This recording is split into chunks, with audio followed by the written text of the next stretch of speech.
Bom dia a todos. Hoje é dia 20 de abril de 2022. Vamos dar início à sessão da 4ª Câmara do Tribunal de Impostos e Taxas. Aos juízes já foi confirmado o quórum. Vamos iniciar a sessão.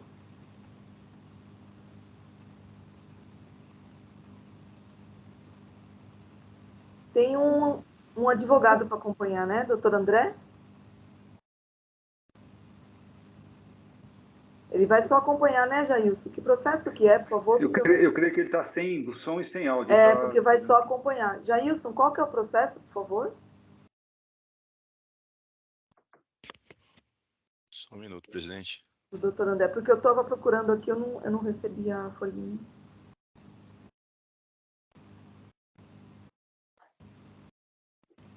Eu vou abrir o microfone dele, para ele fazer a identificação dele. Bom dia, doutor André.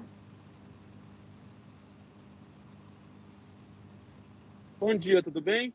Bom dia. Qual que é o seu processo, por favor, que o senhor vai acompanhar? É o 4.117.439 da H-Stern.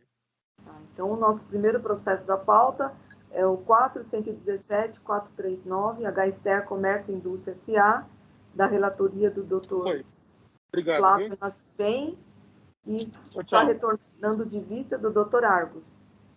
Obrigado, doutor. Agora o senhor pode fechar seu microfone, que nós...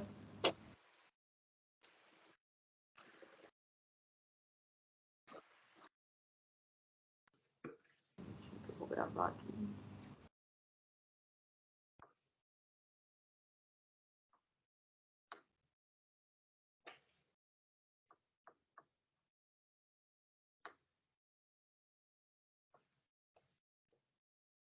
Doutor Argos, a palavra é sua. Já está aberto para edição. Muito obrigado, presidente. Bom, aproveito aqui a oportunidade, cumprimento a todos os meus colegas em nome da presidente, cumprimento também o patrono que nos escuta, todos que acompanham aqui esta sessão. Bem, em verdade, eu pedi vista do processo de relatoria do nosso colega Dr. Flávio Nascimento, especificamente em razão das discussões aqui que surgiram ao longo dos debates entre os juízes e também em razão das ponderações feitas pelo patrono quando de sua sustentação oral, né? Então, se afirmou ali naquela oportunidade pela existência e pelo teor de alguns documentos, especificamente um laudo técnico, os boletins de fundição e também uma eventual consulta que teria sido feita à Secretaria da Fazenda com uma resposta que, em tese, seria favorável à contribuinte. Então, com base nestes 3 pilares, digo que foi neles que se centrou a minha atenção, razão pela qual eu passo aqui a ler o meu voto, que é absolutamente curto e dispensa maiores explicações. Trata-se de pedido de vista de recurso ordinário que solicitei para melhor análise dos autos, em razão de dúvidas que surgiram no decorrer dos debates desta colém da Câmara, especialmente no que toca aos argumentos trazidos pelo ilustre relator e demais apontamentos levantados por meus pares e pelo ilustre patrono, quando da sustentação oral de suas razões. Por economia processual e evitando revisitações desnecessárias, adoto como se meu fosse o relatório da lavra do ilustre juiz relator Dr. Flávio Nascimento de Freitas, a quem desde já rendo minhas homenagens. Verificado todo o processo com mais minúcia em sua integralidade essencial, impugnação, recurso ordinário, provas juntadas aos autos, com destaque 1 ao laudo técnico de folhas 93, 96 e seguintes, 2 a resposta à pergunta formulada pelo sistema Fale Conosco, a Secretaria da Fazenda do Estado de São Paulo, juntada às folhas 7256, e, finalmente, 3 aos boletins de beneficiamento, fundição, produção e reforma, acostados às folhas 866 e seguintes. Em manifestações da douta representação fiscal, entendo que o voto do ilustre relator está, como só acontecer, bem e adequadamente fundamentado. As manifestações de folhas 9340 e 9364, lidas em conjunto com o que encontro na respeitável decisão proferida pelo juiz relator, dão, a menos a meu sentir, suporte ao quanto decidido às folhas 7175, razão pela qual entendo pela rigidez do respeitável decisão monocrático, devendo ainda ser mantido nos moldes do originalmente lavrado.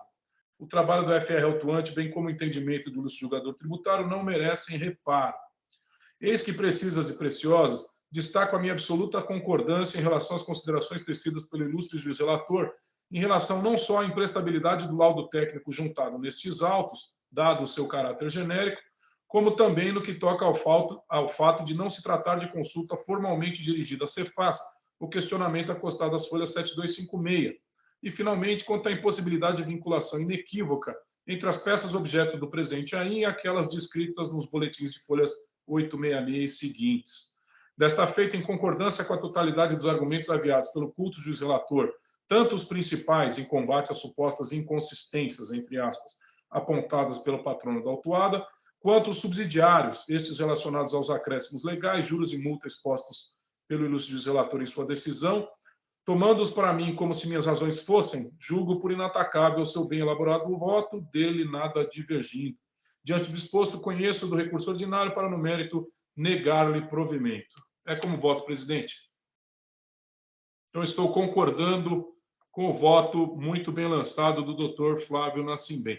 Verifiquei aquilo que me comprometi a fazê-lo e vi que, efetivamente, o doutor Flávio foi absolutamente correto, coerente e preciso nas suas colocações aqui por mim seguidas integralmente.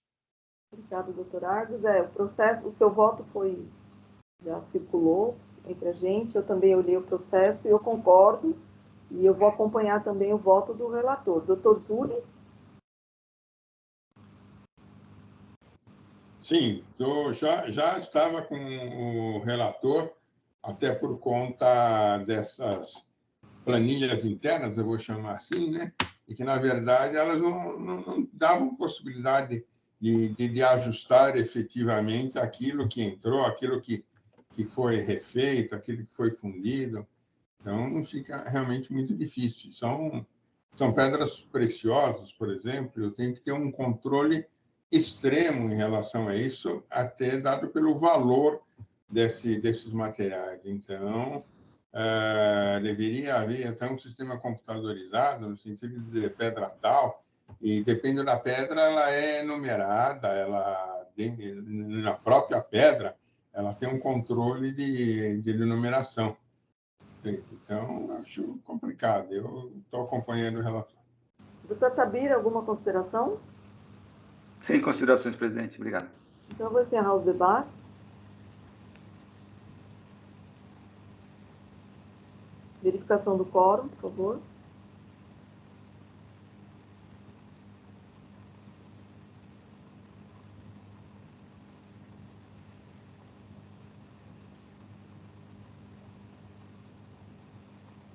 Iniciar a votação.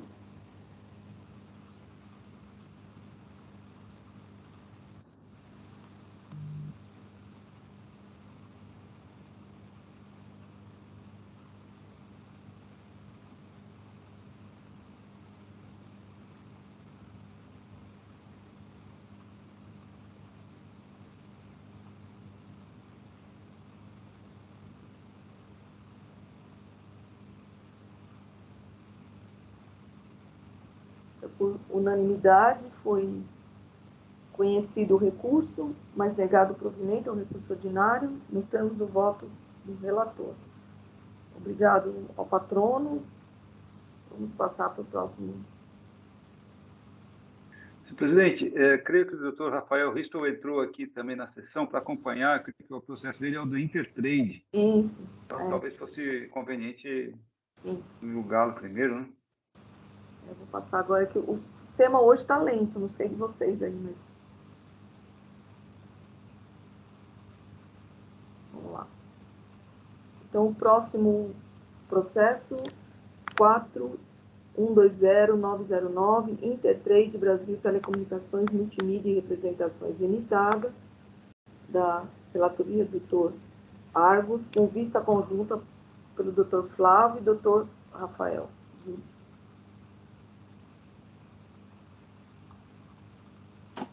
Hoje não me permite... Só um minutinho, doutor.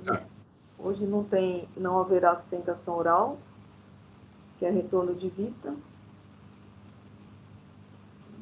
Eu vou já abrir.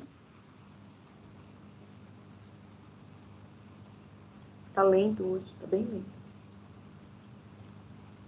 Pronto, doutor Zúlio, a palavra é sua. Já está aberto para edição.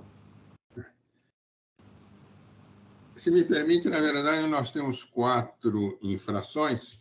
Eu vou ler só um trechinho, né, da cada uma delas. Deixou de emitir. Esse é o verbo utilizado no primeiro item. No período compreendido, tá? E aí diz o período, sendo certo que, ao não emitir as notas fiscais de serviços de telecomunicações preconizadas pela legislação. E aí o fisco vem e esclarece o porquê. O item 2 também deixou de emitir, tá? Notas fiscais relativas ao fornecimento mediante... Veja bem, ele não diz que ele deixou de emitir ou é erro na determinação da base de cálculo, é segregação, mas ele diz, mediante locação de equipamentos necessários à execução de operações de prestações generais, serviço de comunicação, conforme a terceira parte, indissociável e demais juntado ao autônomo, não fez constar os valores da alocação das notas fiscais de serviço que deveria emitir indevidamente apurou cobrados a título de locação que não são indevidamente segregados pelo autuado. Né? O 3, a seu turno, deixou de transmitir. E o 4, a seu turno, deixou de exibir.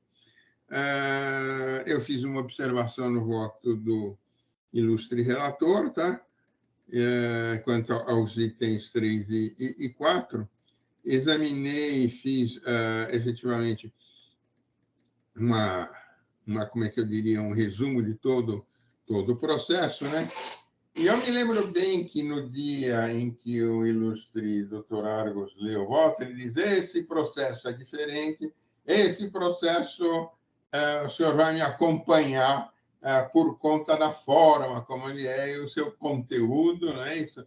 E ele não é igual àqueles outros processos que a gente tem acostumado a examinar, inclusive há 2 sessões anteriores àquela que ele foi lido.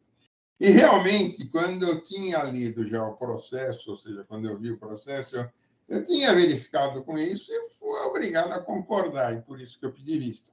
Né?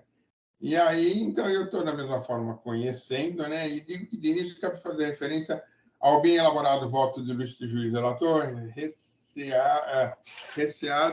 recheado, não é recheado, o CH virou um EH aqui, recheado de conceitos, jurisprudência desse tribunal e do nosso Tribunal Superior e Judiciais, eloquente, com força de convencimento e crítica à autuação, a qual se torna, segundo o seu entender, fora da realidade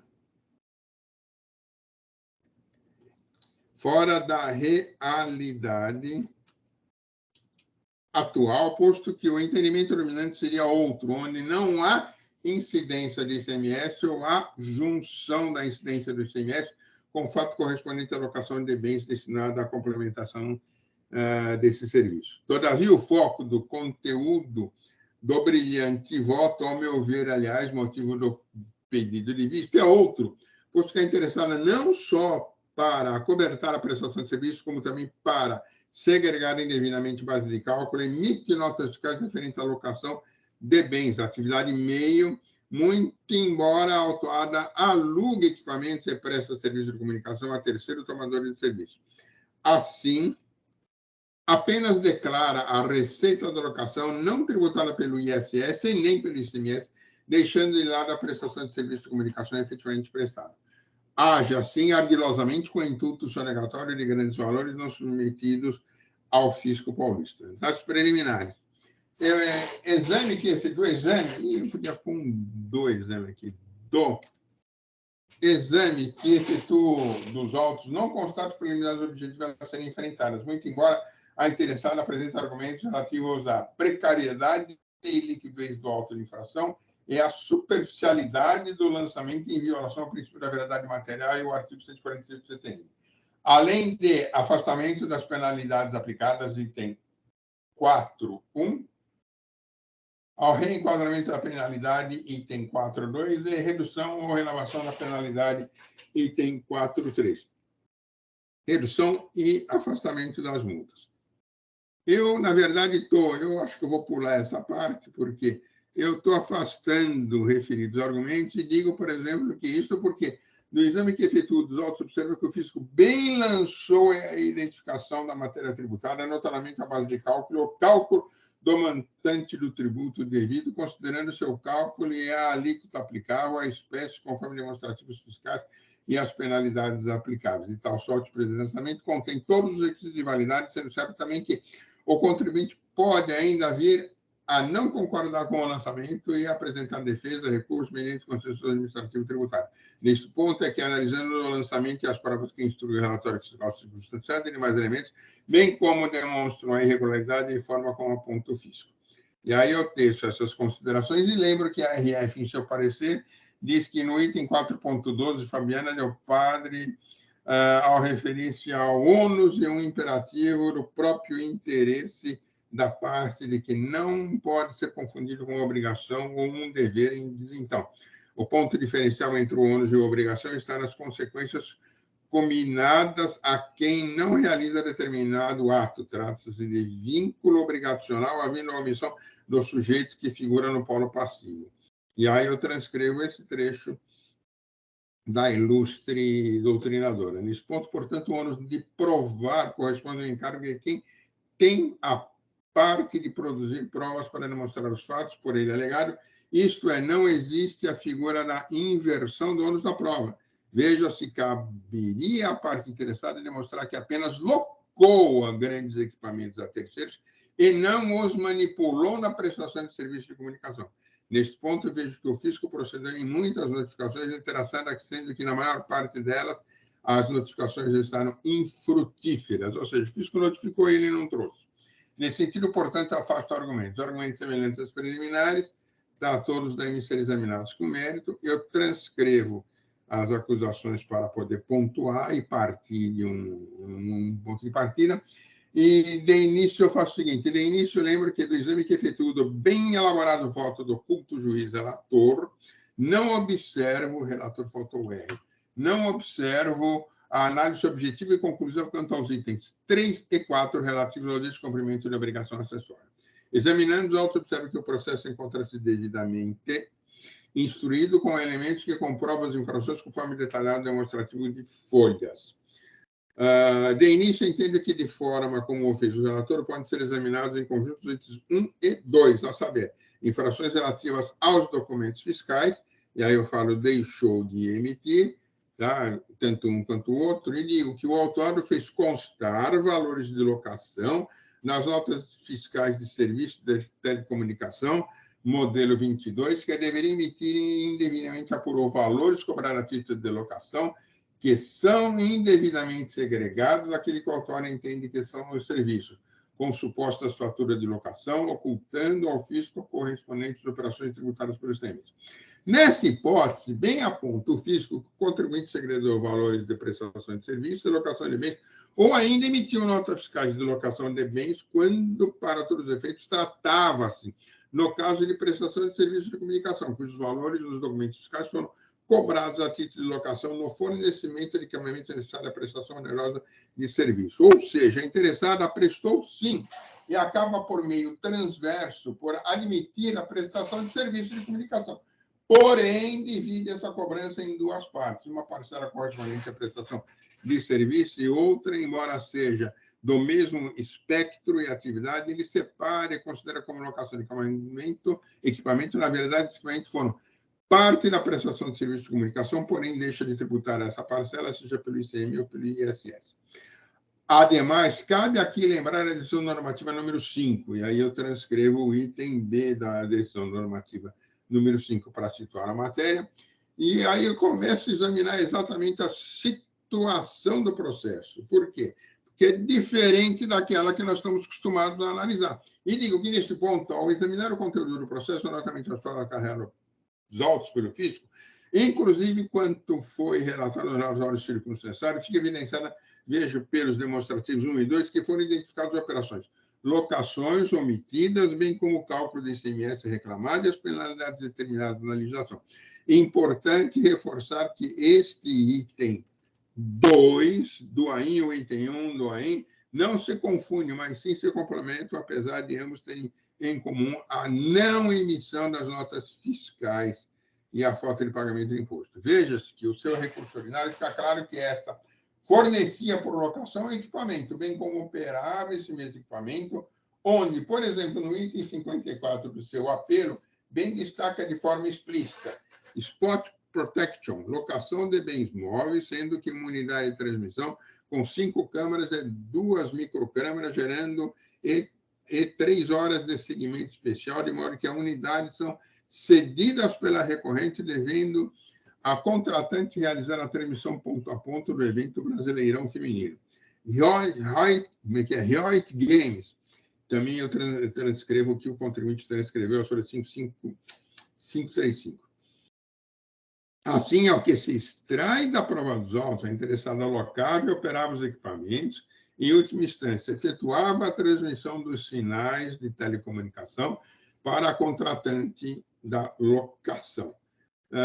Vejo que não há nenhum documento nos autos que a interessada entregava seus bens de alta performance à sua contratante. Por exemplo, a Rede Globo, a contratante, operava esse equipamento, transmite o sinal, o verdadeiro trabalho de serviço de comunicação a seus equipamentos centrais. Nesse sentido, fazendo referência ao mais simples conceito de comunicação, temos que o conceito de comunicação vem do latim comunicare, que significa tornar comum, partilhar, trocar opiniões, associar, conferenciar. O ato de comunicar implica em trocar mensagens que, por sua vez, envolvem emissão e recebimento de informações, ou seja, colocar em contato.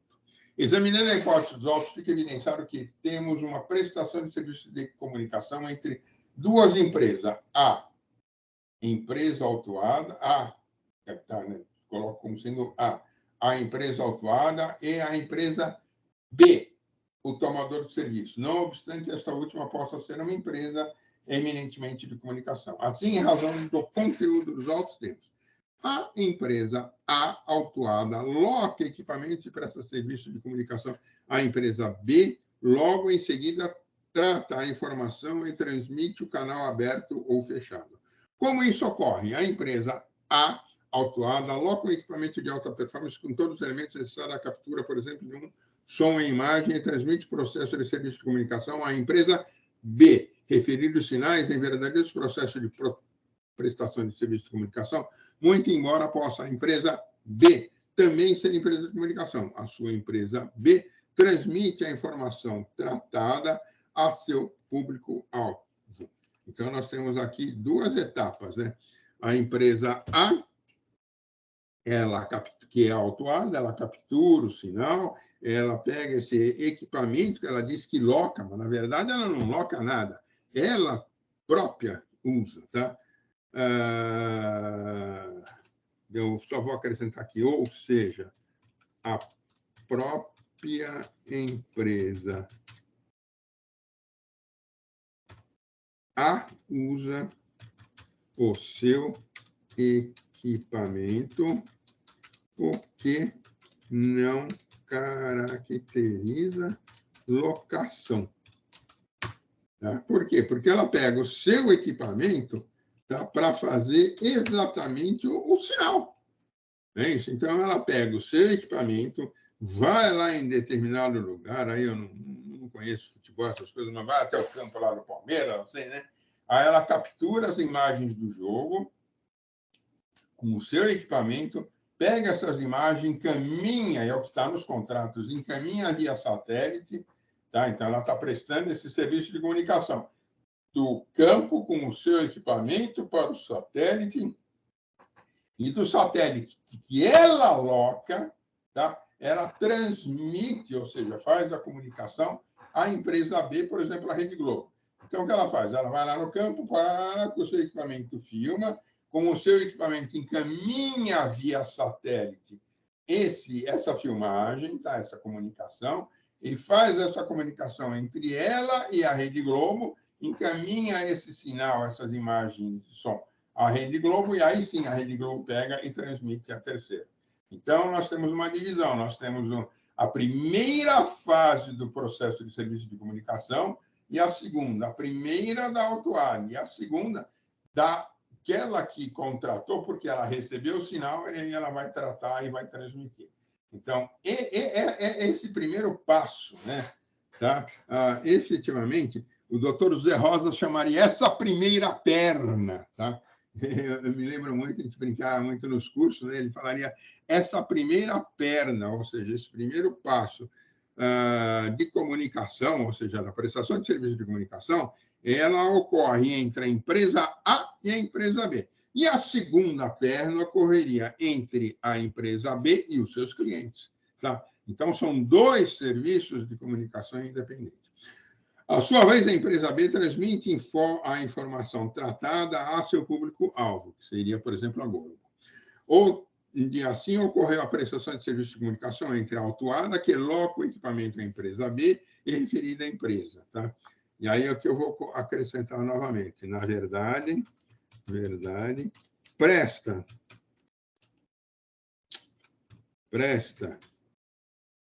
um serviço de locação e sequer de serviços de comunicação e sequer chega a alugar seu equipamento, pois a própria empresa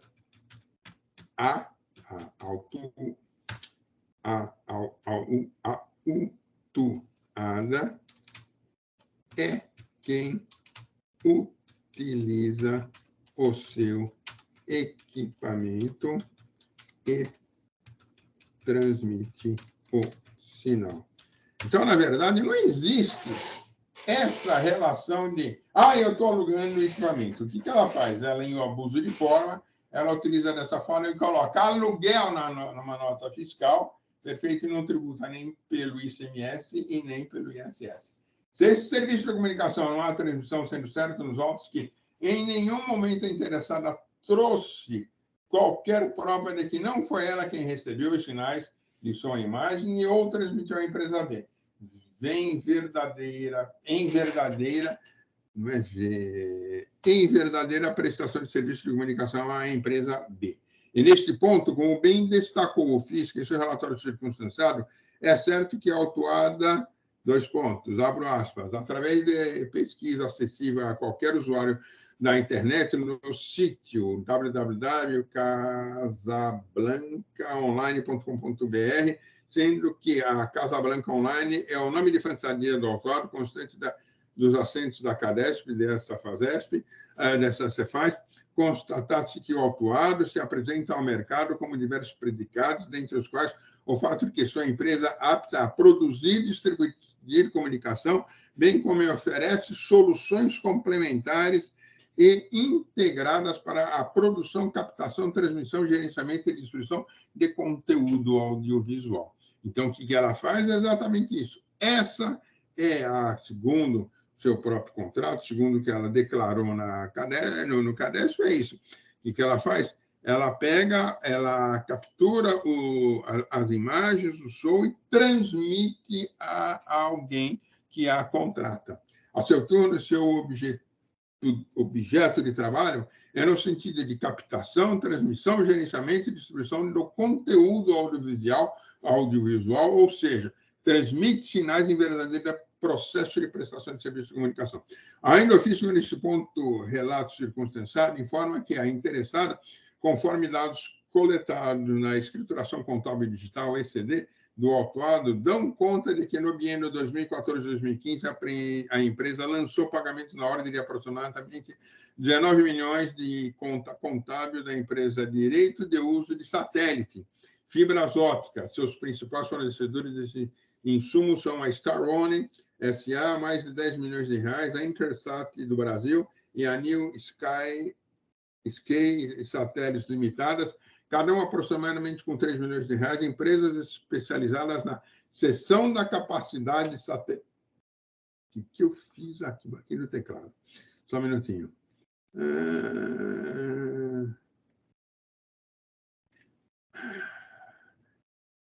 Só um segundinho que eu fiz. Porcaria aqui, desculpe. Soluções bem como oferecer integrado, né? soluções satelital. Tá? A seu turno, seu objeto de trabalho é no sentido de capacitação, transmissão, gerenciamento, distribuição e conteúdo audiovisual, ou seja, transmite sinais em verdadeiro processo de prestação de serviço. Aí vem aquilo que eu li dos valores. Portanto, fica evidenciado que sua atividade não se restringe à alocação de equipamentos, e sim também à prestação de serviço de comunicação. Assim, o fisco bem constatou que o autuado segrega contabilmente os serviços que presta, dentre os quais a prestação onerosa de serviço de comunicação, em 3 grupos.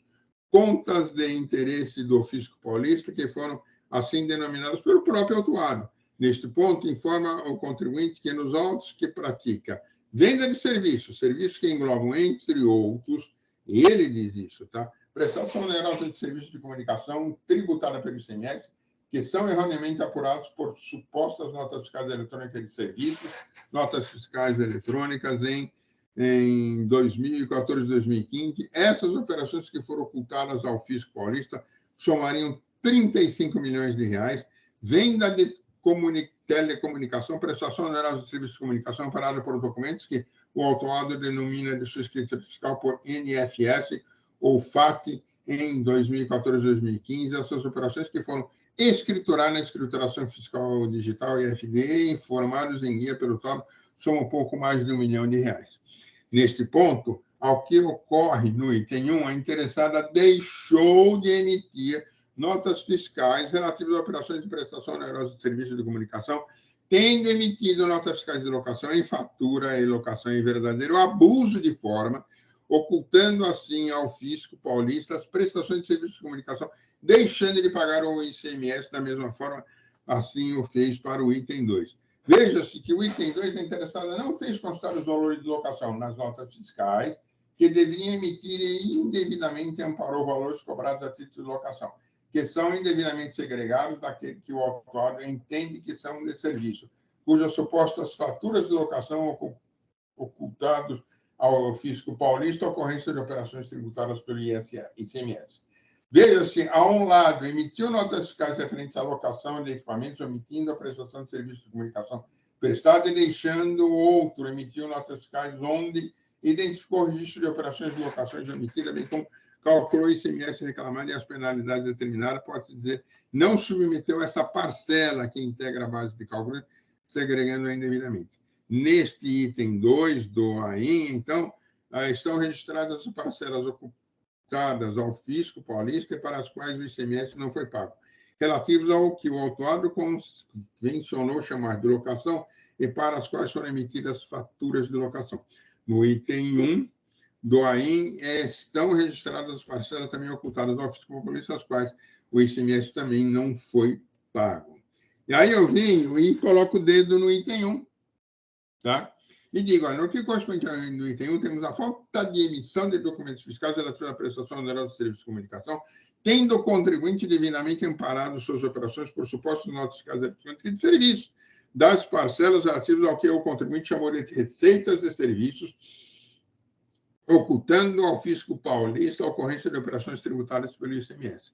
Então, veja bem, em nenhum momento ele pegou e deixou de colocar na base de cálculo da prestação de serviço a locação de equipamento. O que ele fez foi outra coisa, ele pegou e só emitiu nota fiscal de locação de serviço, como não existisse comunicação nenhuma. E, na verdade, existe comunicação. Por quê? Porque, inclusive, quem locava o satélite para transmitir esse sinal à empresa B era o contribuinte. Vale dizer, deixa de pagar o ICMS devido pelo serviço de comunicação em verdadeiro abuso de forma nas emissões das notas fiscais, buscando escamotear o imposto devido. No item 2, faltou o M. Júlio. No item 2, temos a falta de emissão de notas fiscais relativa ao fornecimento mediante locação de equipamentos necessários à execução de operações de prestação onerosa de serviços de comunicação, não tendo o contribuinte feito constar os valores de locação nas notas fiscais que deveria emitir e indevidamente amparou os valores cobrados a título de locação, que são indevidamente segregados daqueles que o contribuinte entende que são de serviço com supostas faturas de locação, ocupando e ocultando do fisco paulista a ocorrência de operações tributárias pelo ICMS, quando, na verdade, continha prestação de serviço de comunicação.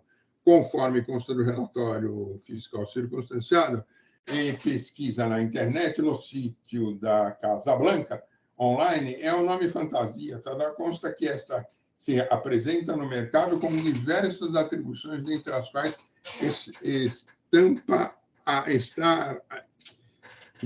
quais estar apta a produzir e distribuir comunicação, bem como oferecer soluções complementares.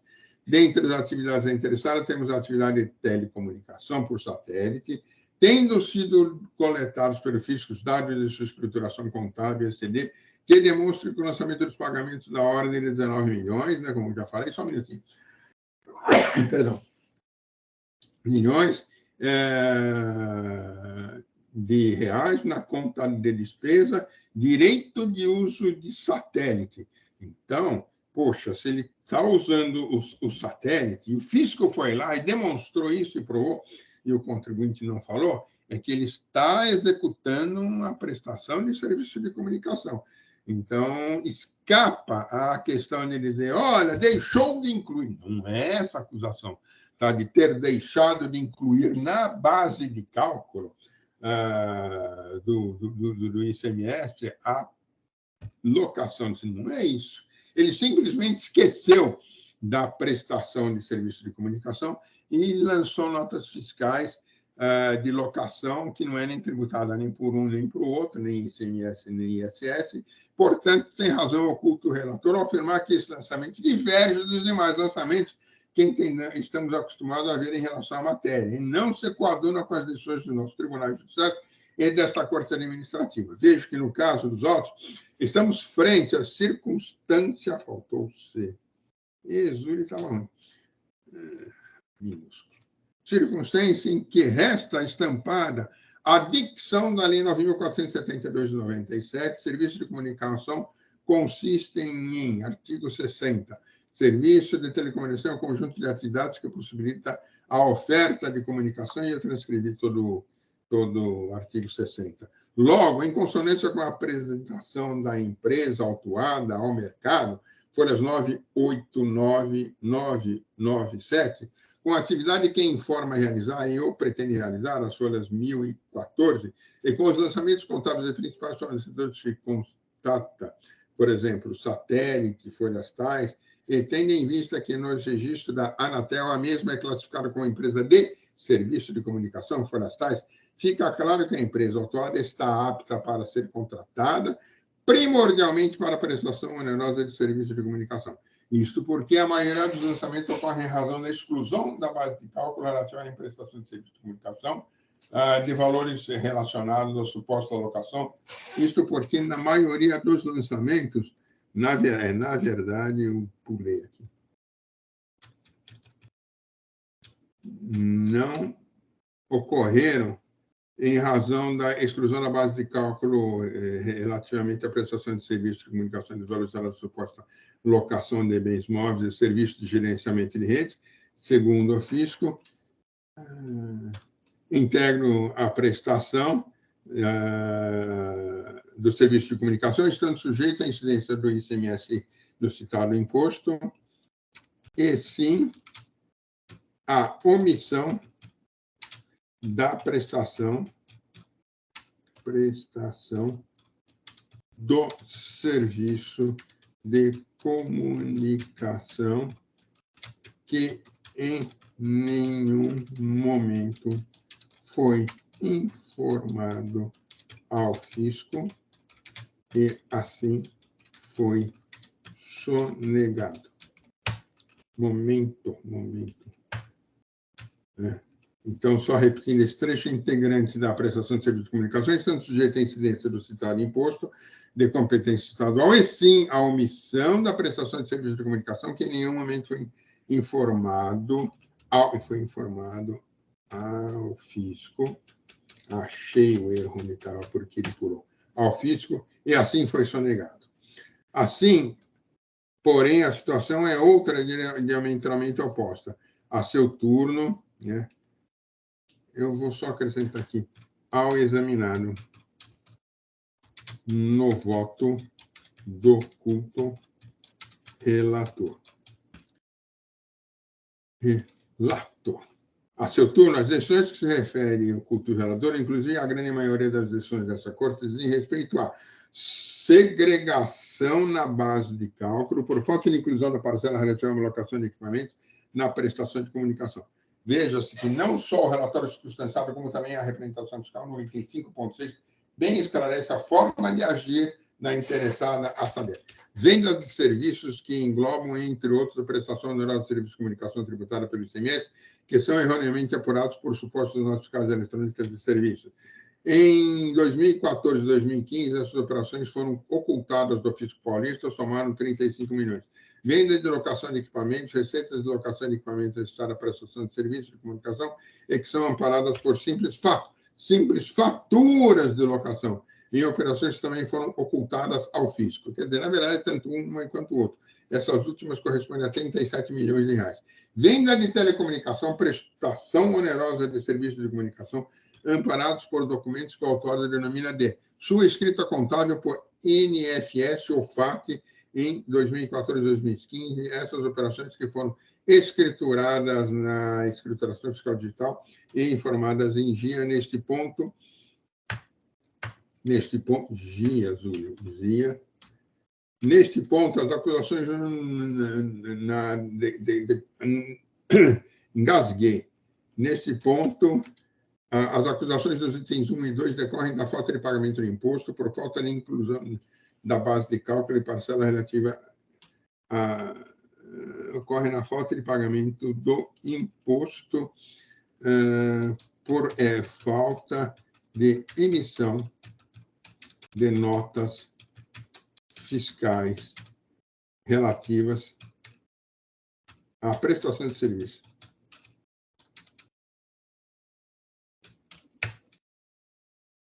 Tá? E não alocação de bens.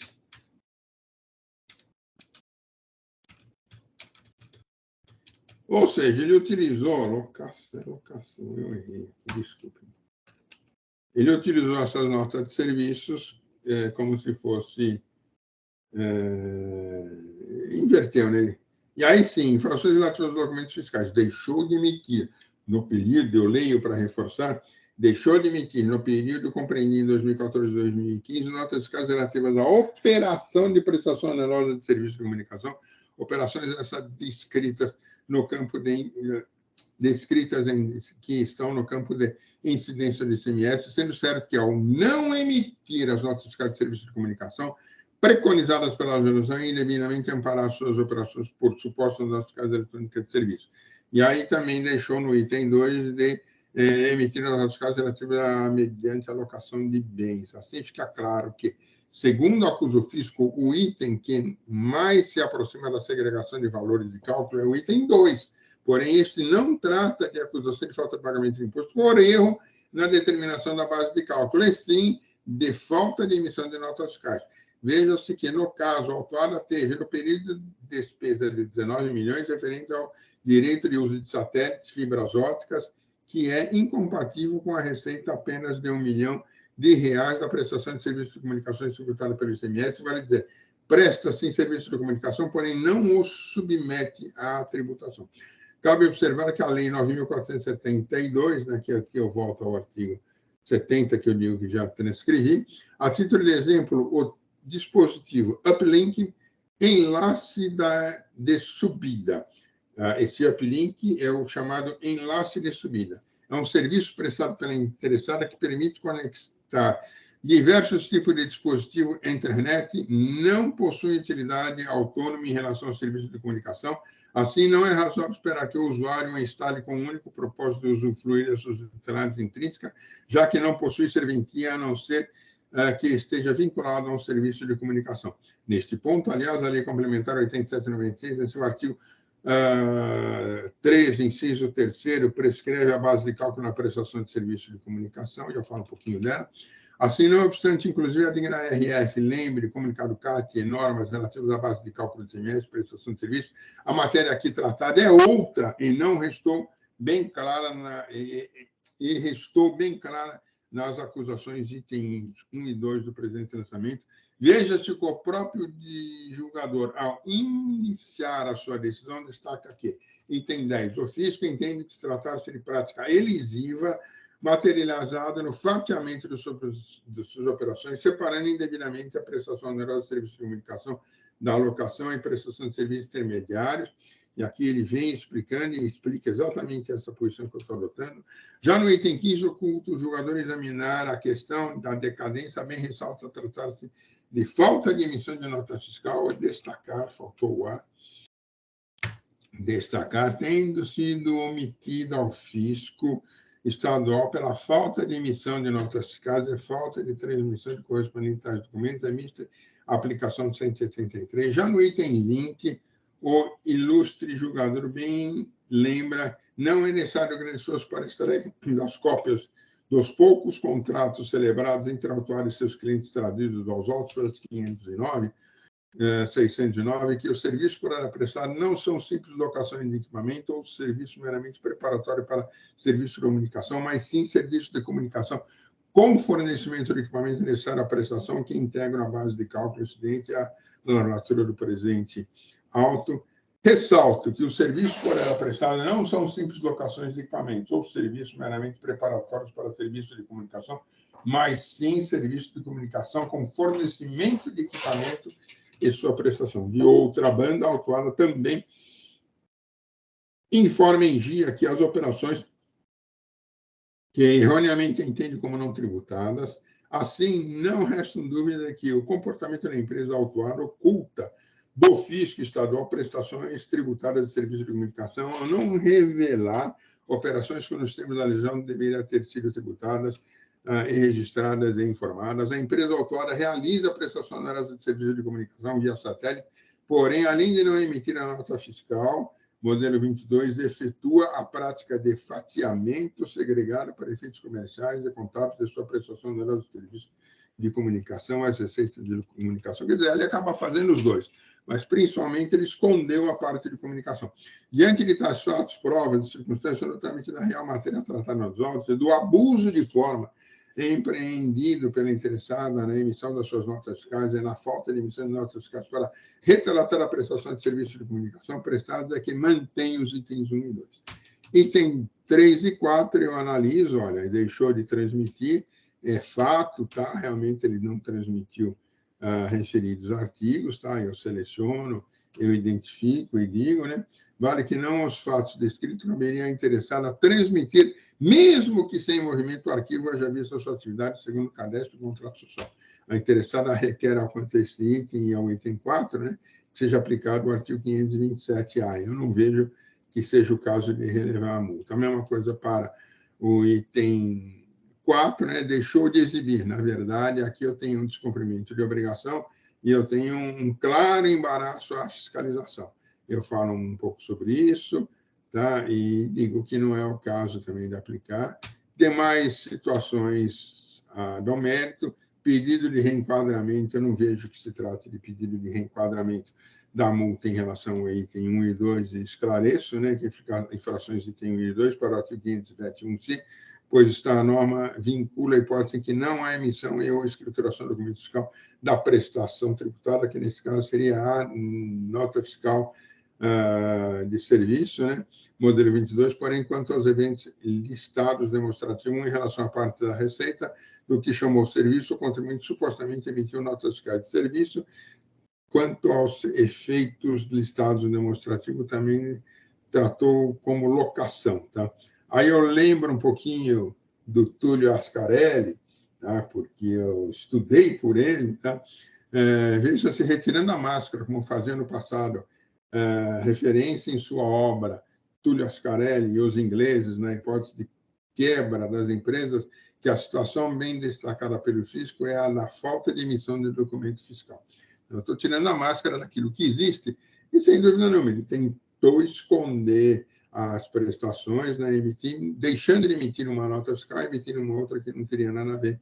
Tá? Até poderia emitir, se ele efetivamente se locasse. Aí eu falo da evasão, tá? E eu afasto o pedido de redução de multa,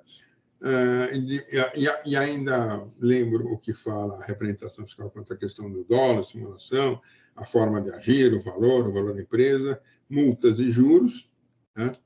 E minha conclusão conheço do recurso, sendo que ele nega o projeto. É assim que eu voto no dia... Nossa, eu não datei esse voto, não, esse eu já dato. É que eu acho que eu não tinha certeza se ele ia entrar aí. Março, abril de 22. É esse meu voto. Desculpe. A sua vista.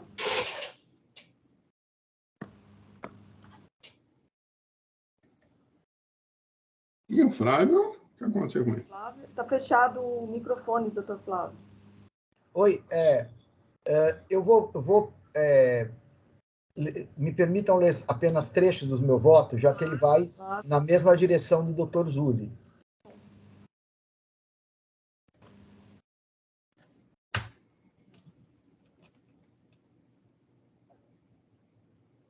Doutor Zulli, se puder registrar o voto... É o que eu estou fazendo. Uma pequena preferência. E aí eu preciso do registro do voto do relator. Doutor Flávio, ele está entrando. O microfone está desligado novamente. Eu vou ler apenas trechos para as pessoas entenderem, já que vai na mesma direção do Dr. Zulli o meu voto. Em relação à questão fulcral, que trata dos itens 1 e 2, eu vou começar a ler a partir dessa questão. Em relação aos itens 1 e 2, como diz o Dr. Argos Campos Simões em vários de seus votos e aulas, no direito tributário tudo depende das premissas adotadas, ou seja, quando adotamos diferentes premissas sobre a definição de serviço de comunicações e a conexão dos equipamentos utilizados para a prestação desses serviços, chegamos a diferentes conclusões sobre a incidência do gravame estadual. A meu ver, não é qualquer comunicação com os que consiste em prestação de serviço de comunicação. Quando o professor ministra uma aula ou palestra, ele está se comunicando, entretanto, não é prestador de serviço de comunicação. Já a operadora de telefonia que fornece os meios para que pela rede mundial de computadores essa palestra ou aula seja acompanhada, presta serviço de comunicação. Assim, adota a premissa que consiste em prestação de serviço de comunicação fornecer um meio pelo qual a comunicação é transmitida. Também considero que equipamentos essenciais à prestação desse serviço são acessórios que acompanham o serviço de comunicação, não podendo o contribuinte se evadir ao pagamento do gravame estadual, alegando que houve locação de equipamentos, e sobre este valor fazendo incidir o ISS, até porque esse tipo de locação não está sujeito ao ISS, mesmo quando não é acessório de serviço de comunicação. Vou examinar o presente caso à luz dessas premissas. Em relação à jurisprudência do COLEM do STJ, Superior Tribunal de Justiça, ela determina a incidência do CMS no serviço de comunicação, excluindo serviços intermediários de valor agregado, que não se constituem serviço de comunicação, precisamente por considerar que o serviço de comunicação consiste em fornecer um meio pelo qual se processa a comunicação.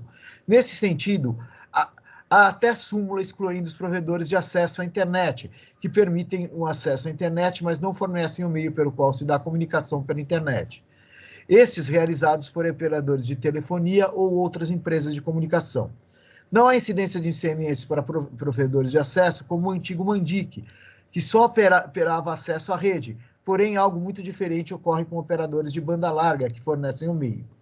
Indo ao caso concreto, aqui percebo que há uma série de peculiaridades em relação à maioria dos casos que tratam da alocação de bens para prestação de serviço de comunicação.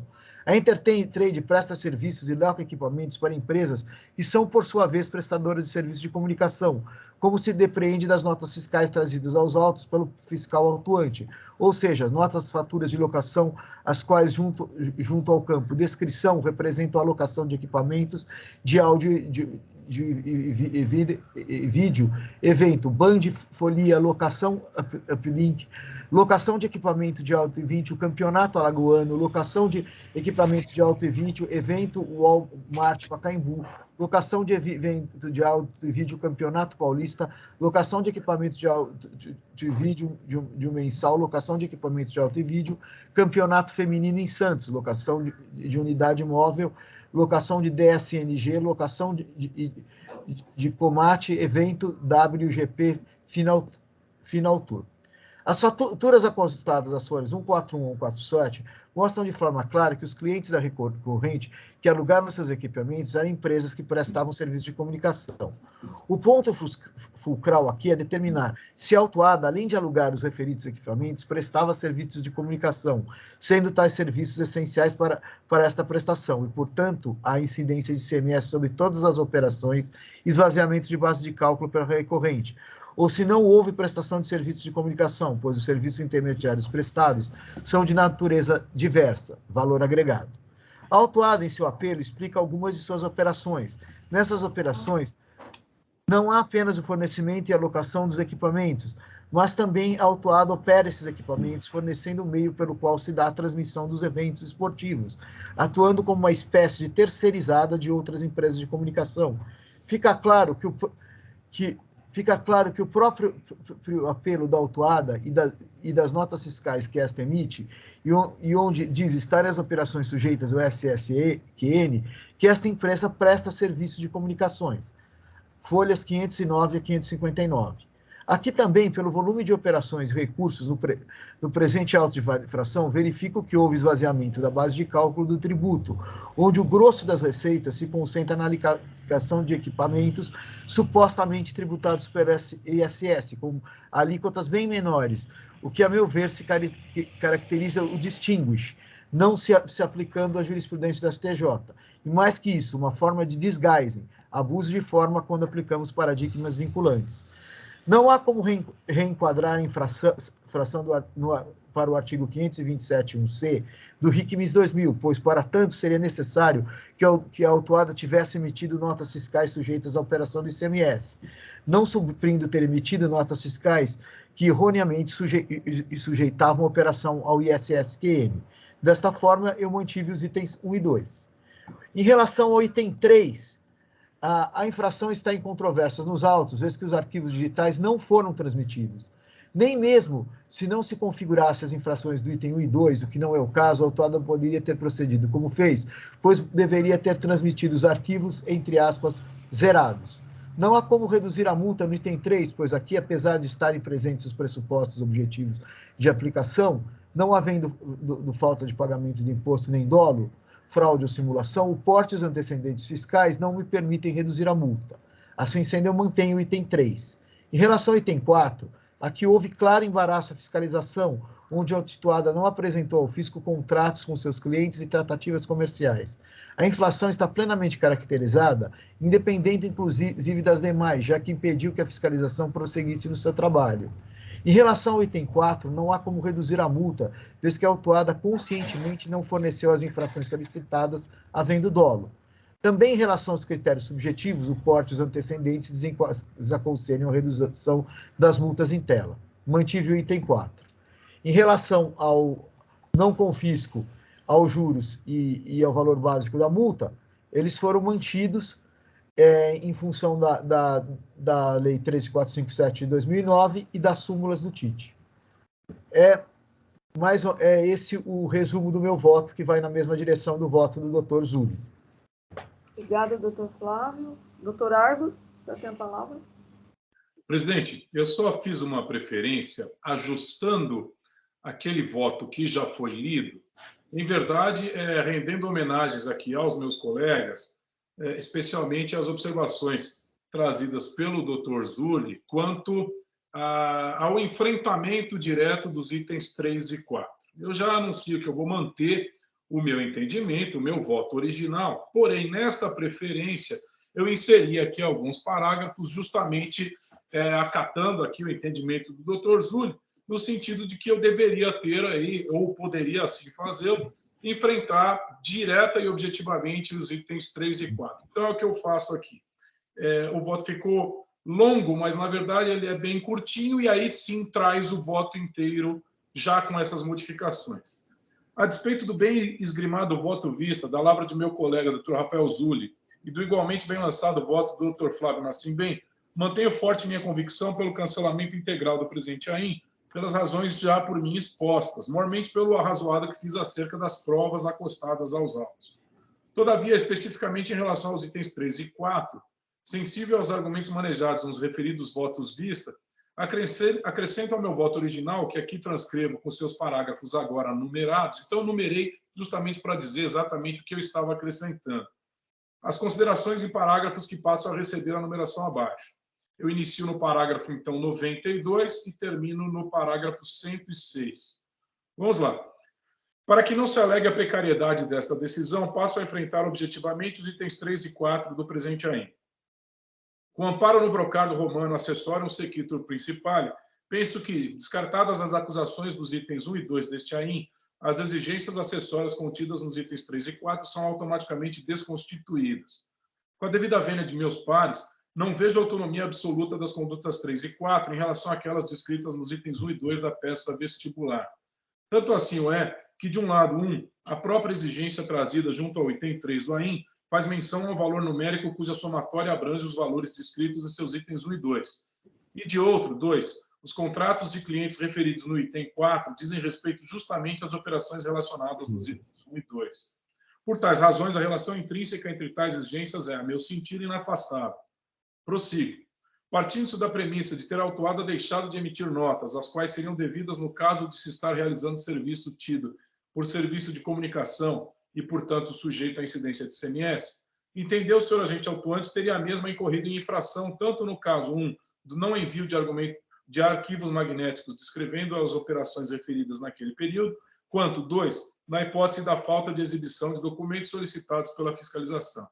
Contudo, pondero, se desde o primeiro momento entendeu a recorrente não estar realizando atividade sujeita à incidência de ICMS, por não se tratar de serviço de comunicação, se mostra a consequência lógica que a mesma não guardasse a obrigação de apresentar arquivos magnéticos que dissessem respeito à sua movimentação sujeita à tributação. Menos ainda se obrigava a apresentar contratos firmados com seus clientes nos moldes imaginados e ou desejados pela fiscalização.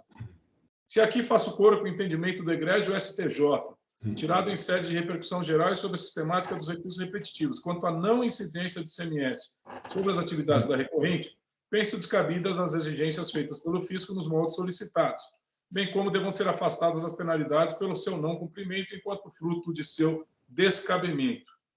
Do que extraio dos autos, se apresentou ao fisco aquilo que dizia respeito à atividade da recorrente enquanto prestadora de serviço a terceiros. Estes últimos, sim, prestadores de serviço de telecomunicações.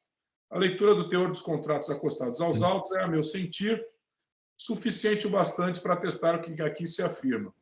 Concluo não poder a fiscalização exigir que a recorrente apresente algo que não possua e não tenha obrigação de possuir, tampouco refutar o documento rígido e legítimo pelo fato de o mesmo não trazer em seu bojo conteúdo que se julgou como mais apropriado pelo fisco. Desta feita, se concluir acima neste voto, como igualmente o fez o STJ, em sede de repercussão geral e repetitivos acerca da matéria, diga-se, pela não configuração de serviços prestados pela autuada como serviço de comunicação, o que aqui levou ao cancelamento dos itens 1 e 2, meu entendimento quanto às infrações descritas no 3 e 4 não pode ser outro senão pelo seu descabimento. Há de, argumentando com todas as vênias de estilo, entender por incontroversas as condutas descritas no item 3, nos itens 3 e 4 deste AIM, não as legitima enquanto infrações autônomas, sem qualquer conexão com aquelas descritas nos itens 1 e 2. Muito ao contrário. Tenho para mim que, estando as infrações 3 e 4, condutas acessórias, diretamente atreladas às infrações descritas no 1 e 2 da exordial, condutas principais, o cancelamento das duas primeiras reflete o afastamento das duas últimas. Rendendo minhas homenagens ao ilustre juiz revisor, ouso, pois, dele divergir, ainda que reconheça a validade e a riqueza de sua linha argumentativa. Na esteira dos itens 1 e 2, pelas razões aqui expostas, os itens 3 e 4 não podem subsistir. É como decido. Integrados ao voto originalmente por mim proferido, os parágrafos 92 a 106 aqui rascunhados, trago abaixo o texto final deste deciso, o qual é por mim apresentado como voto de preferência e submetido, pois, ao escrutínio de meus pares. Cito, então, o voto inteiro, já com essa inserção dos parágrafos mencionados. Ante a realidade fática encontrada, conheço o recurso ordinário para dar-lhe provimento e cancelar integralmente este AIM 420.909/6. É como voto, presidente. Obrigado, doutor. Bom, doutora Maria Helena, começou a mim, né? Como eu já tinha me manifestado na outra sessão, eu vou acompanhar o doutor Argos. Eu continuo com o meu entendimento, que eu acho que não é devido ao ICMS nesse caso. E acompanho também o complemento, porque eu acho que se não é devido, o principal não é devido ao acessório também. Ele não tinha obrigação de apresentar... Não, obrigação ele tinha. Porque, veja bem, mesmo que ele assinou, ele deveria ter respondido no sentido de dizer, eu não presto serviço, simplesmente ele se escusou seja a transmitir, seja mesmo que fosse sem movimento, seja a não exibir, tá? Mesmo que ele não tivesse essa obrigação, mas ele dizia, essa obrigação não me pertence por conta de que eu só alugo o equipamento. O que ele fez foi um descumprimento. Aí, no caso, eu preciso partir do ponto do descumprimento. Mas tá? eu vou acompanhar o doutor Argos, doutor Luiz. Tudo bem. Então, eu vou encerrar os debates. Doutor Tabir, tem alguma ponderação, doutor Tabir? Adicional? Bom, creio que já foi bem explorado nos votos, né? Obviamente, nossa posição está com o doutor Rafael, com o doutor Flávio. Entendemos que é uma operação de comunicação, né? Mas creio que não há mais nada, nenhum considerando a colocar, além dos que já foram postos nesse debate e no anterior. Eu vou encerrar os debates. Presidente, só fazendo constar aqui a presença do Dr. Luiz Paulo Jorge, que nos assiste, está logado aqui. Então, os nossos cumprimentos, não sei muito bem a qual processo estaria... É da FUADA. É da FUNADA, o Hélio acabou de me avisar. É do então, próximo. Então, seja bem-vindo, doutor Luiz. Então, eu vou encerrar os debates.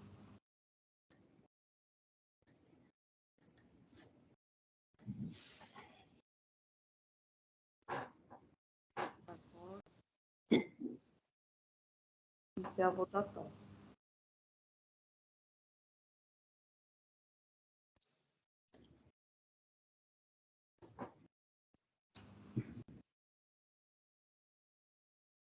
É pena seguir essa linha de entendimento, porque nós estamos analisando... Está ligado? Nós estamos analisando uma coisa diferente daquilo que está no processo do que aquilo que nós vemos julgando. Porque ele simplesmente deixou de informar qualquer prestação de serviço de comunicação. Ele poderia até ter esclarecido melhor em resposta à sua notificação, efeito que ele não fez. Agora, o fisco apurou a comunicação.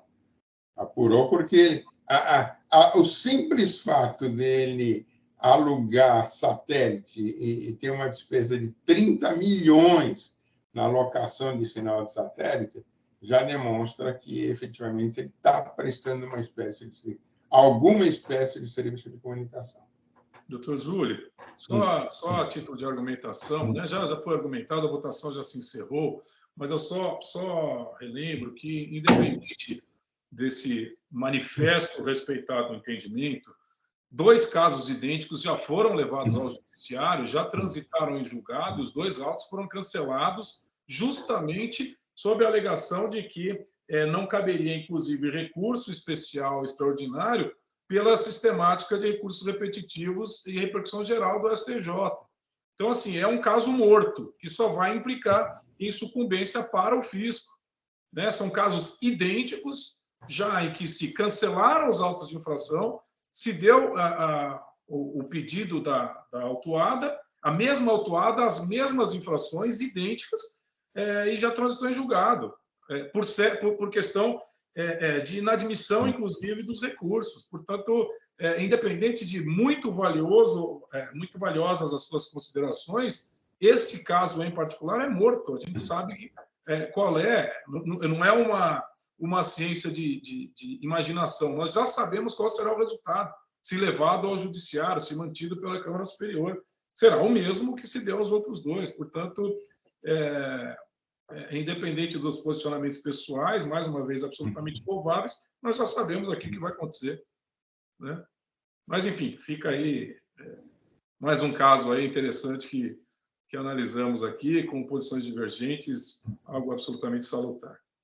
O julgamento foi encerrado com recurso ordinário conhecido e provido.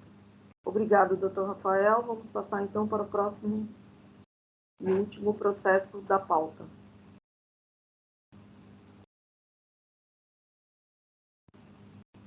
Bom, o último processo da pauta é o número 403-9362, Indústria e Comércio de Bebidas Funada.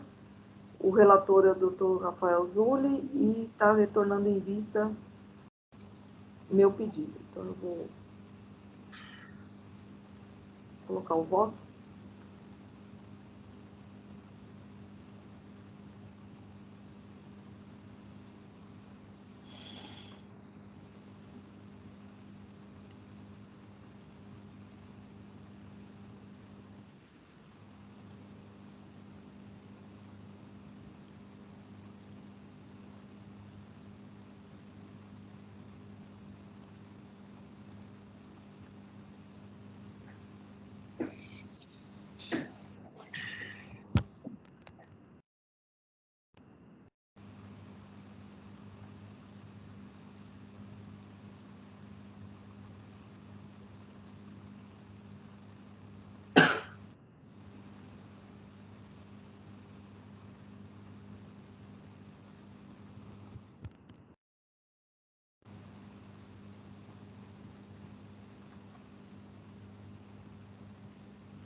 Eu vou, então, ler o meu voto. Adoto integralmente o relatório do ilustre juiz relator Rafael Zulli Neto, a quem presto as minhas homenagens. Pedi vista dos autos para melhor análise da matéria.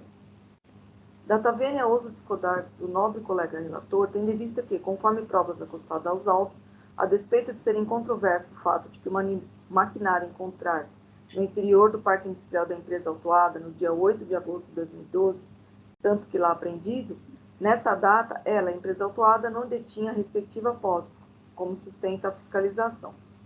A discussão travada refere-se à acusação do suposto recebimento de mercadoria desacompanhada de documentação fiscal. Compulsando os autos, entendo não haver dúvidas de que a empresa autuada recorrida adquiriu em 23 de setembro de 2005, a título de empréstimo, unidade da máquina soprada Sidel SBO Flex 6/6, série 1, junto a Capes Embalagens Limitada. A operação está representada na nota fiscal de saída 1976, emitida pela Capes Embalagens Limitada, em 23 de nove de 2005, juntada aos autos pela empresa autuada quando a apresentação da defesa. Em 2 de maio de 2008, houve emissão da nota fiscal 5330, em que a Capes Embalagens vende seu ativo imobilizado, a mesma máquina, à indústria de embalagens plásticas da Amazônia Limitada. Documento este constante do mandado de segurança impetrado pela indústria de embalagens plásticas da Amazônia e pela IEPA Serviços Industrializados, objetivando a alteração do local da indústria de embalagens plásticas da Amazônia, proprietária, e a IEPA, de modo que a IEPA passou a ter a posse do maquinário, folhas 365 e 367, instalação da máquina em questão e alteração do depositário fiel, e da petição interposta pela recorrida.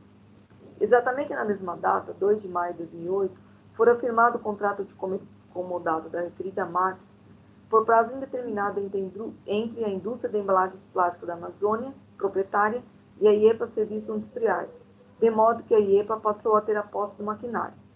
Quando da apreensão, 8 de agosto de 2012, a máquina não mais se encontrava na posse da empresa autuada, ora recorrida, como bem ressaltou o julgador de primeira instância, na decisão.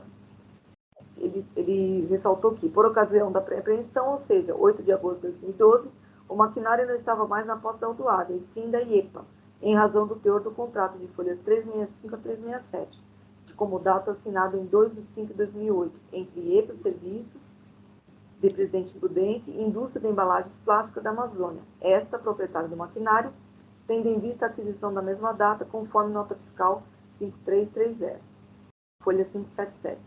Dessa forma, se a recorrida não detinha a posse da máquina apreendida em 8 de agosto de 2012, não há fundamento para a acusação contida na auto-infração, uma vez que ela, a recorrida, não tinha relação com o mencionado bem, não era proprietária e tampouco detentora da posse. Exatamente por tal razão, bem decidiu o julgador de primeira instância. Assim sendo, conclui-se que a propriedade do maquinário pertence à indústria de embalagens plásticas da Amazônia, e quando da apreensão, quem detinha sua posse era a IEPA Serviços Industriais Limitada, de Presidente Prudente. Portanto, por não ser proprietária e não deter a posse do maquinário na data da apreensão, não há que se imputar à autuada a infração ao artigo 203 do regulamento e a penalidade correspondente. Também deve ser levado em conta, como bem fundamentado nas contrarrazões ao recurso de ofício, que não há como recair sobre a recorrida a acusação fiscal cujo fundamento é a inidoneidade de documentação emitida pela IEPA, Serviços Industriais, se não houve diligência em relação à referida pessoa jurídica e seu sócio no tocante à lavratura da auto-infração.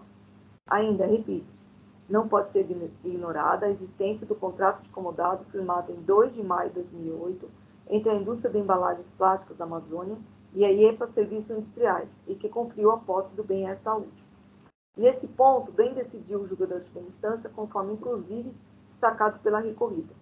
Não é possível, neste caso, considerar a mesma motivação na lavratura dos autos de infração envolvendo operações com mercadorias comercializadas por tais empresas, em que créditos são glosados, por exemplo, e ignorar que o maquinário em questão foi objeto de pedido de transferência junto ao posto fiscal local e de demanda judicial, cuja parte é a IEPA, e, à vista disso, reconhecer esta possuidora de capacidade processual e, por conseguinte, capaz de figurar em contrato como comodatária do maquinário, comandante indústria de embalagens plásticas da Amazônia, também parte na demanda citada. Em suma, de acordo com o conjunto probatório, a propriedade do maquinário pertence à indústria de embalagens plásticas da Amazônia, e quando da apreensão, quem detinha sua posse era a IEPA Serviços Industriais Limitada, Presidente Prudente. Por derradeiro, por não ser proprietário e não deter a posse do maquinário na data de apreensão, não há que se imputar à empresa autuada, recorrida, infração ao artigo 203 do regulamento e a penalidade correspondente. Ante o exposto, com fundamento nas provas que se encontram nos autos, conheço do recurso de ofício e lhe nego o provimento, mantendo integralmente a decisão de primeira instância para cancelar o auto lavrado. É o meu voto. Alguém tem alguma consideração? Doutor Flávio, doutor Argos, doutor Tabi? Eu vou ser sincero, eu tenho dúvidas, porque foi tanto ir e vir dessa máquina, né? Realmente não dá para entender. Mas no processo está bem provado, Júlio, que ela não era mais a proprietária na data da apreensão. Era outra empresa. Então, eu acho que... Não, tudo bem. Mas e por que ela estava... Qual o título, na verdade? Eu fico pensando a que título que ela estaria lá, né? Então, olha, o que eu achei interessante... Só deixa eu ver uma coisa aqui. Onde foi parar?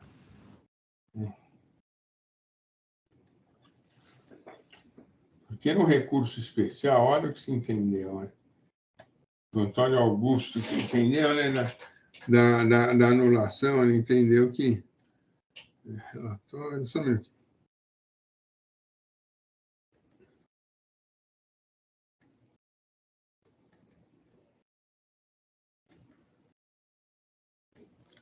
A autuação de haver recebido mercadoria desacompanhada do documento fiscal correspondente à ocorrência da infringência. A decisão busca seja anulada, que negou o provimento ao recurso de ofício, confirmando a decisão de primeiro grau, que manteve a decisão singular ao entender que outro fundamento da autuada não detinha a posse da máquina de sopro. Deixo registrado de plano que, nesse processo, embora a Fazenda não tenha caminhado além da pretensão sustentada em nulidade, na decisão que busca seja acolhida de ofício pela Câmara Superior, por vício de fundamentação e deficiência de motivação, a contribuinte, por seus denotados advogados, também é quem sabe com o reforço consignatário ao se convidar e detalhar em minucioso exame da questão de fundo. Feito este prolegômenos, que não representa elogio, mas sim respeito ao trabalho da advocacia, esquadro que pensa estar no princípio da eventualidade, prevenindo contra a incerteza de um julgado. Registre-se aqui o apelo fazendário a vestibular a causa nulidade. E aí ele entende que há vício de fundamentação.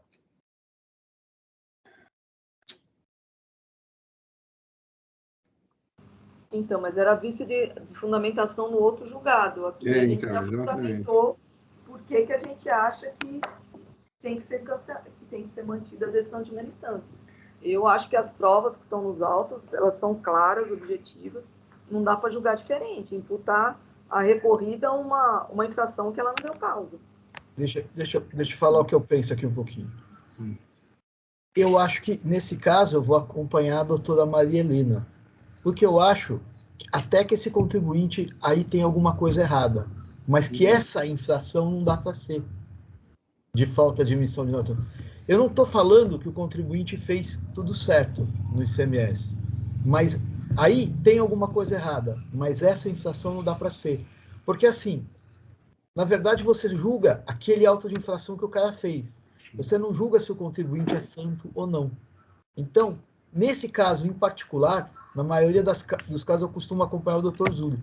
Eu tendo a acompanhar a doutora Maria Helena. É o que eu acho. Eu acho com todo que a infração respeito, né? pode ser Só imputada. a única coisa que eu gostaria de mencionar é que essa IEPA, que seria a titular, quem alugou, a locatária dessa máquina, etc., ela foi cassada por não por identidade presumida, mas ela foi por participar de organização constituída para a prática de fraude estruturada. Então, a IEPA, que seria a detentora dessa máquina, não tem inscrição estadual, está cassada, tem processo de cassação, está inclusive no nosso parecer. Então, nesse sentido, a gente entende que não seria passível de ser apreendido e de mas a própria decisão, ela fundamenta bem essa parte. É o que eu falei, não tem rolo aí. Não estou dizendo que o contribuinte é santo, mas essa infração em si... Exatamente. Não dá para Porque a infração é de não emitir nota. Exatamente. Quando não é. Eu não estou dizendo que o contribuinte é santo, nem que está perfeito esse procedimento, nem que essas empresas estão dizendo que essa infração não dá. Mas é exatamente esse ponto mesmo. E a decisão de primeira instância ela deixa bem claro isso. A inidoneidade não afeta aqui. Então, eu vou manter meu voto. Doutor Argos? Não, presidente, nada a acrescentar, acho que está muito bem colocado aqui. Desde a outra sessão já me manifestei. No mesmo sentido, eu vou acompanhar. Então, eu vou encerrar os debates, gente.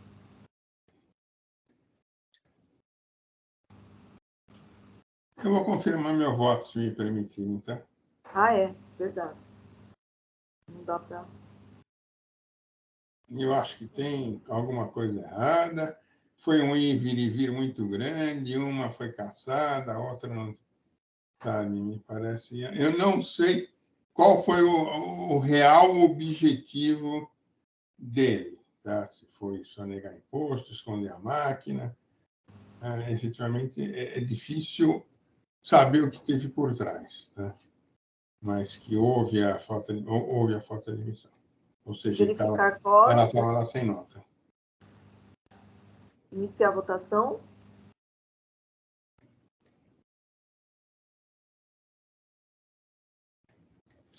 Porque mesmo considerando a posse, mesmo considerando que ela já tenha sido autuada e considerando que a IEPA fosse idônea, tá? Efetivamente, essa máquina estava lá sem documento fiscal. Então, vamos pensar o seguinte, se ela saiu da autuada, foi para a IEPA, ela teria que ter tido um documento fiscal. Tá? Mesmo que fosse tudo fictício, tá? Não houve a efetiva saída, mas ela saiu.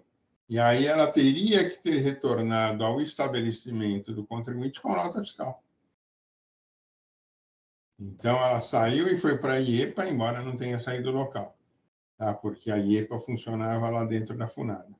E aí, quando, então, efetivamente, ela estaria à disposição da IEPA dentro do estabelecimento da FUNAD, ele teria que ter um documento fiscal, e eu não achei esse documento, o contribuinte juntou, encaminhando essa máquina para a FUNAD e as condições, então, de comodato, da nota fiscal, saída de máquina para endereço tal, em data tal, no valor de tal, a título de comodato. Bom, a votação está encerrada, então foi conhecido o recurso de ofício, mas a ele negado provimento. Não provimento. Não provimento. Obrigado, doutor Luiz. Presidente, só para a informação do patrono, foram 3 votos pelo não provimento do recurso de ofício e 1 voto do doutor por maioria. Então, foi por 3-1. Muito obrigado, doutora Maria Helena e demais julgadores. Novamente, eu agradeço toda a atenção e empenho de vocês na análise aí das questões tributárias. Obrigado, bom dia. Bom dia.